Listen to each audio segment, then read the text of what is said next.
Hello friends, welcome to my channel. This is Pramila Yadav. आज हम शुरू करेंगे साइंस का एक बहुत इंपॉर्टेंट टॉपिक जो है ह्यूमन डाइजेस्टिव सिस्टम। ह्यूमन का जो डाइजेशन है वो किस तरह से होता है, कितने स्टेप्स हैं, कहाँ कहाँ पर डाइजेशन होता है, कार्बोहाइड्रेट का डाइजेशन कहाँ होगा, प्रोटीन का कहाँ होगा, कौन कौन से ऑर्गन डाइजेशन में इन्वॉल्व होंगे, इन सब पे हम डिटेल डिस्कशन करेंगे। ह्यूमन डाइजेस्टिव सिस्टम पे हर एक टीचिंग एग्जाम में क्वेश्चन हर बार पूछा जाता है। ये अपने आप में बहुत इंपॉर्टेंट टॉपिक है। जब भी आप मेरी कोई क्लास अटेंड करते हैं तो आप साथ में नोटबुक और पेन लेके बैठिए ताकि आप अपने हैंड रिटन नोट्स बना सके, क्योंकि हैंड रिटन नोट्स आप अपनी समझ के अनुसार बनाते हैं और वो ही आपको रिवीजन के टाइम हेल्प करते हैं। तो चलिए फ्रेंड्स, हम देखते हैं जो ह्यूमन डाइजेस्टिव सिस्टम है वो किस तरह से काम करता है, कौन कौन से स्टेप्स डाइजेशन में इन्वॉल्व होते हैं। फर्स्ट स्टेप है ingestion, second digestion, third absorption, fourth assimilation and fifth is egestion. ये 5 जो स्टेप्स हैं ये डाइजेस्टिव सिस्टम में पार्टिसिपेट करते हैं। इन सभी स्टेप्स के बारे में हम डिटेल से डिस्कस करेंगे। उससे पहले एक बार हम ये देख लेते हैं कि कौन कौन से ह्यूमन बॉडी के ऑर्गन्स हैं वो डाइजेशन में इन्वॉल्व होते हैं। पहला जो ऑर्गन है वो आता है माउथ। माउथ वो पहला ऑर्गन है जहां हम फूड डालते हैं, जहां से फूड इनटेक करते हैं। माउथ को हम दूसरा नाम बक्कल कैविटी भी कहते हैं। क्या कहते हैं? Buccal cavity. यहाँ पर हमने फूड डाला, यहाँ पर माउथ में टीथ, टंग और स्लेवरी ग्लैंड्स प्रेजेंट होती हैं जो डाइजेशन में हेल्प करती हैं। माउथ के बाद फूड है वो फूड पाइप में जाता है। फूड पाइप, ये जो हमें पाइप लाइक स्ट्रक्चर दिख रहा है इसे हम फूड पाइप या ओसोफेगस कहते हैं। ओसोफेगस का दूसरा नाम क्या है? Food pipe. Okay. Food pipe के थ्रू जो फूड है वो कहाँ आएगा? स्टमक में आएगा। स्टमक से फूड, जो हमें ये कॉइल लाइक स्ट्रक्चर दिख रहा है इसे हम बोलते हैं स्मॉल इंटेस्टाइन। स्टमक से फूड है वो स्मॉल इंटेस्टाइन में आएगा। स्मॉल इंटेस्टाइन से फूड कहाँ जाएगा? लार्ज इंटेस्टाइन में जाएगा। लार्ज इंटेस्टाइन से पास होकर जो फूड है वो कहाँ? रेक्टम में आएगा। यहाँ पर कंप्लीट डाइजेशन हो जाता है। कहाँ तक? लार्ज इंटेस्टाइन तक कंप्लीट डाइजेशन हो चुका होता है और जो वेस्ट मटेरियल बच जाता है उसे हम एनएस के थ्रू रिलीज कर देते हैं। कुछ इंपॉर्टेंट बॉडी ऑर्गन्स थे जो ह्यूमन डाइजेशन में इन्वॉल्व होते हैं। कौन कौन सा? पहला माउथ, फिर एसोफेगस। एसोफेगस डाइजेशन में कोई मेन इंपॉर्टेंट रोल नहीं होता है, ये सिर्फ क्या करता है? फूड को माउथ से स्टमक तक भेजता है। स्टमक, फिर स्टमक के बाद स्मॉल इंटेस्टाइन, फिर लार्ज इंटेस्टाइन और फिर कुछ ग्लैंड्स प्रेजेंट हैं ह्यूमन बॉडी में जो डाइजेस्टिव जूसेस रिलीज करती हैं, जो फूड के डाइजेशन में हेल्प करती हैं। वो कौन कौन सी हैं? पहली है जैसे स्लेवरी ग्लैंड्स होगी, ये माउथ में प्रेजेंट होती हैं। ये क्या रिलीज करती हैं? स्लेवरी अमाइलेज रिलीज करती हैं जो कार्बोहाइड्रेट के पाचन में मदद करता है। दूसरा लीवर हो गया, लीवर बाइल का रिलीज करेगा। तीसरा पेनक्रियाज होगी जो पेनक्रियाटिक जूसेस रिलीज करेगी। फिर बचता है गाल ब्लैडर। गाल ब्लैडर में क्या होता है? जो लीवर ने बाइल रिलीज किया है वो गाल ब्लैडर में कुछ टाइम के लिए स्टोर होता है। एक आपको ये ऐसा ऑर्गन और दिख रहा होगा, अपेंडिक्स। अपेंडिक्स क्या होती है? ये ह्यूमन बॉडी में एक फालतू ऑर्गन होता है, इसका डाइजेशन में कोई भी इन्वॉल्वमेंट नहीं होती है। आपने कई बार सुना होगा कि किसी का अपेंडिक्स का ऑपरेशन हुआ है। अपेंडिक्स का दर्द हमें क्यों उठता है?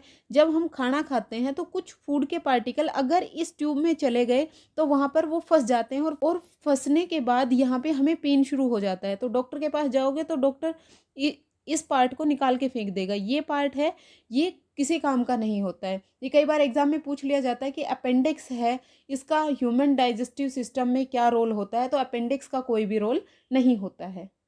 आई होप एक बार आपको मोटा मोटा समझ में आ गया होगा कि ह्यूमन सिस्टम में कौन कौन से बॉडी ऑर्गन्स इन्वॉल्व होते हैं। अब चलिए स्टूडेंट्स, हम डाइजेशन के हर एक स्टेप को डिटेल में पढ़ते हैं, समझते हैं। First step is ingestion. Ingestion होता क्या है?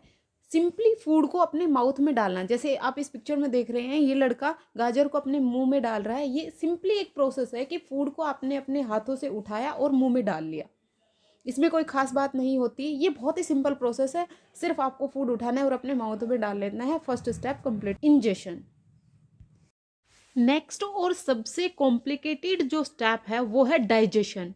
डाइजेशन होता क्या है? डाइजेशन एक ऐसा प्रोसेस है जिसमें जो भी खाना हमने खाया जो कॉम्प्लेक्स सब्सटेंस हमने अंदर लिया उसको छोटे छोटे मॉलिक्यूल्स में ब्रेक डाउन करना, ताकि जो हमारी सेल्स हैं वो उससे एनर्जी ले सकें।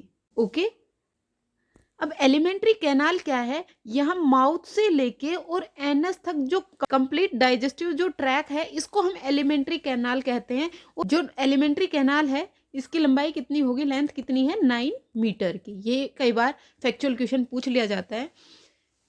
और जो डाइजेशन है वो एक जगह पे नहीं होता। डाइजेशन की मेनली 3 साइड्स हैं जहाँ पे डाइजेशन होता है। First mouth, second stomach and third is small intestine. इन सब के बारे में हम डिटेल से डिस्कस करते हैं। डाइजेशन की फर्स्ट साइट है उसे हम कहते हैं माउथ। माउथ और बक्कल कैविटी, यहाँ पर जो डाइजेशन है फूड का वो स्टार्ट हो जाता है। माउथ में डाइजेशन करने के लिए कौन कौन से ऑर्गन्स होते हैं, फर्स्ट होता है टीथ होगा, स्लेवरी ग्लैंड्स होंगी और टंग होगी। 3 ऑर्गन्स हैं जो माउथ में डाइजेशन में हेल्प करते हैं। टीथ का काम क्या है, टीथ जो हमने खाना खाया उसको स्मॉल पीसेस में तोड़ना। टीथ भी 4 तरह के होंगे, कैनिन, इंसीजर, प्रीमोलर और मोलर। ये 4 अलग अलग टाइप के माउथ होंगे जिनका अलग अलग फंक्शन होता है। फिर हैं स्लेवरी ग्लैंड्स। स्लेवरी ग्लैंड्स क्या करती हैं कि एक एंजाइम रिलीज करती हैं, उस एंजाइम को क्या कहते हैं, स्लेवरी अमाइलेज। स्लेवरी अमाइलेज का काम है कार्बोहाइड्रेट का पार्शियल डाइजेशन करना। अब पार्शियल डाइजेशन को समझते हैं। पार्शियल डाइजेशन क्या होता है, पार्शियल डाइजेशन का मतलब है जो कार्बोहाइड्रेट है इसकी कॉम्प्लेक्स फॉर्म को हम क्या बोलते हैं, स्टार्च बोलते हैं। अब स्टार्च का ब्रेकडाउन होकर माल्टोज बन जाता है, माल्टोज। अब जो स्टार्च का माल्टोज में कन्वर्ट होना पार्शियल डाइजेशन कहलाता है। अगर माल्टोज ग्लूकोज में कन्वर्ट हो गया तो यहाँ पर कंप्लीट डाइजेशन हो जाता है। लेकिन माउथ में सिर्फ क्या होता है, स्टार्च है वो माल्टोज में कन्वर्ट होती है। जैसे आपने देखा होगा, आप कोई भी कार्बोहाइड्रेट खाते हैं, जैसे एग्जाम्पल के लिए आप चपाती खा रहे हैं या आप चावल खा रहे हैं, उसे बार बार अगर आप चबाए जा रहे हैं तो कुछ स्वीटनेस आपको फील होती है, कुछ मीठा आपको फील होता है, वो मीठा माल्टोज होता है। होपफुली आपको पार्शियल डाइजेशन ऑफ कार्बोहाइड्रेट समझ में आ गया होगा। माउथ में सिर्फ कार्बोहाइड्रेट का डाइजेशन होगा और वो भी पार्शियल, कंप्लीट डाइजेशन नहीं होगा। अब जो तीसरा ऑर्गन है टंग, उसका क्या काम है, टंग जो हमारी स्लाइवा है, जो लार है, उसको फूड के साथ मिक्स करती है ताकि जो ओसोफेगस या फूड पाइप के थ्रू जो हमने फूड स्टमक में भेजना है उसका पासेज स्मूथ हो जाए, आसानी से फूड नीचे जा सके। तो आई थिंक अब आपका माउथ में जो डाइजेशन है उसका प्रोसेस क्लियर हो गया हो। टीथ हैं वो फूड को स्मॉलर पार्टिकल्स में तोड़ेगा। अब आप इतना बड़ा बड़ा खाना कई बार इतनी जल्दी जल्दी में ठूस लेते हो, वो खाना थोड़े ना ओसोफेगस के थ्रू नीचे जा पाएगा। तो टीथ का काम है फूड को छोटे छोटे पार्ट्स में डिवाइड करना। फिर स्लेवरी ग्लैंड्स हैं वो स्लेवरी अमाइलेज रिलीज करेंगी जो कार्बोहाइड्रेट का पार्शियल डाइजेशन होगा, और टंग है वो स्लाइवा को फूड के साथ मिक्स करेगी। बाद नेक्स्ट ऑर्गन आता है फूड पाइप। फूड पाइप में क्या होता है, फूड पाइप का काम है फूड को माउथ से लेके और स्टमक तक भेजना। यहाँ पर जो ये मूवमेंट है ये किस तरह से हो पाती है, यहाँ पर जो मसल्स हैं ये पेरिस्टोलिक मूवमेंट करती हैं। पेरिस्टोलिक मूवमेंट में क्या होता है कि जो ये फूड पाइप है ये कॉन्ट्रैक्ट और एक्सपेंड होती रहती है। इसी मूवमेंट की वजह से फूड है वो हमारे माउथ से स्टमक में आ पाता है।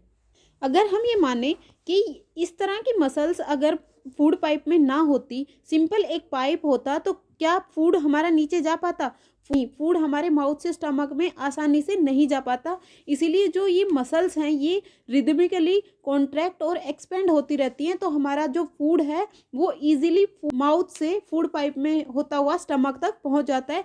फूड पाइप का डाइजेशन में कोई मेन रोल नहीं होता है, ये सिर्फ एक जरिया है फूड का माउथ से स्टमक तक पहुंचाने का। क्लास में इतना ही। नेक्स्ट जो डाइजेशन की साइट है स्टमक, वो हम नेक्स्ट क्लास में देखेंगे। Thank you and have a nice day.